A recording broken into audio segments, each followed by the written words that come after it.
ऊचु नमो देव्यै महादेव्यै शिवायै सततं नमः।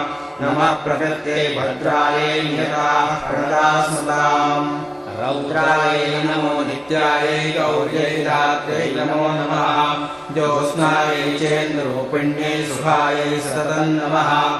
कल्याण्यै प्रणतां वृद्ध्यै सिद्ध्यै कुर्मो नमो नमः। नैऋत्यै भूभृतां लक्ष्मी शशवाण्यै ते नमो नमः।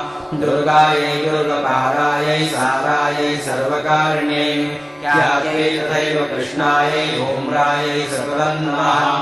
अतिसौम्यातिरौद्रायै नतास्तस्यै नमो नमः। नमो जगत्प्रतिष्ठायै देव्यै कृत्यै नमो नमः।